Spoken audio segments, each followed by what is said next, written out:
Hello everyone, আমি অন্তরা। আমার আরেকটা নতুন ভ্লগে তোমাদের সবাইকে স্বাগত জানাই। সকাল সকাল সমস্ত কিছু জোগাড় করে নিয়ে রান্না করতে বসে গিয়েছি। আর রান্নাটা আমার একটা ভালো লাগার মধ্যে কাজ। আর এটা যখন বান্ধবীর আইবুড়ো ভাত, তখন তো রান্নাটা আমাকে নিজের হাতে করতেই হবে। তো এটা আমি ফারাহ খানের লোখনওয়ালা স্টাইল যে হোল চিকেনটা হয়, ওটা আমি চেষ্টা করেছি করার। আর যাকে আইবুড়ো ভাত খাওয়াবো সে হচ্ছে চিকেনের জন্য পাগল। তো তার জন্য সব কিছু আমি চিকেনের আইটেমই করছিলাম। আর এই দিকে আশেপাশে আমি মোরগ পোলাও আর চিকেন তান্দুরির জন্য সমস্ত সেগুলোকে ম্যারিনেট করে নিয়েছিলাম, চিকেনের পিসগুলোকে ম্যারিনেট করে নিয়েছিলাম। তারপর এখানেও দেখো আরেকটা চিকেনের আইটেম করেছিলাম, এটার নামটা আমার মনে নেই, আমি ভুলে গেছি। তো যাই হোক, তো এটা একটা। আর এখানে আমি মোরগ পোলাওটা করছি। প্রথমে তেজপাতা, গরম মশলা আর পেঁয়াজ ফোড়নে দিয়ে দিয়েছি। তারপরে থেতো করা আদা রসুন দিয়েছি আর টমেটো দিয়েছি, এটা না দিলেও হয়।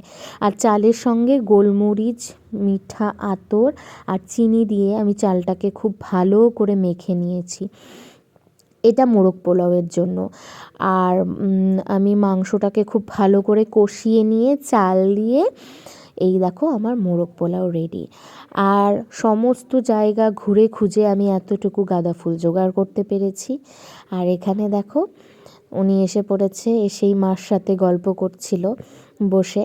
তারপর আয়োজন করলাম সমস্ত চিকেনের আইটেমগুলো। তোমরা দেখে জানাও তোমাদের কেমন লাগলো। আর মাছ না হলেই নয়, মাছটা জোর করে মায়ের জন্যই করা, তো তার জন্যই করা। আমি আজকে রান্না করেছিলাম তিল চিকেন, চিকেন তেহারি যেটাকে মোরগ পোলাও বলে।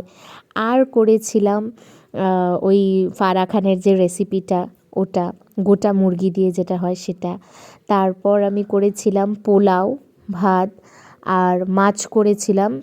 মাছটা মা করেছিল, মাছটা বলে দিতেই হয়। আর বাকি ছোটো মোটো করে সব আয়োজন করেছিলাম। আর চিকেন তান্দুরিটাও ওর ভীষণ ইচ্ছে ছিল। কড়াই চিকেন করেছিলাম, তো ছোট্ট মোট্ট করে ওর জন্য আমি চেষ্টা করেছি আমার তরফ থেকে যতটুকু সম্ভব। তো তোমরা আমার সঙ্গে সঙ্গে তোমরাও ওকে আশীর্বাদ করো, ওর আগামী জীবনটা যেন খুব ভালো হয়, ও যেন ভালো থাকে, সুস্থ থাকে আর এরকমই হাসতে থাকে। আর এখানে আমরা সবাই মিলে একটু হাসি মজা করছিলাম আর মা ওকে আশীর্বাদ করে নিচ্ছিল। তো এটাই ছিল সেই দিনটা। তো তোমরা জানিও আমার ভ্লগগুলো কেমন লাগছে। মাঝখানে একটু শরীর খারাপের জন্য আমি ভ্লগ সেভাবে আপলোড করতে পারিনি। তো আমার ভ্লগ যারা যেখান থেকেই দেখছো, ইউটিউব হোক বা ফেসবুক, তোমরা কিন্তু অবশ্যই লাইক, শেয়ার, কমেন্ট করে আমার পাশে থাকবে, আমার সাথে থাকবে। আর সবাই ভালো থাকবে, সুস্থ থাকবে, নিজেদের খেয়াল রাখবে আর অপরেরও খেয়াল রাখবে।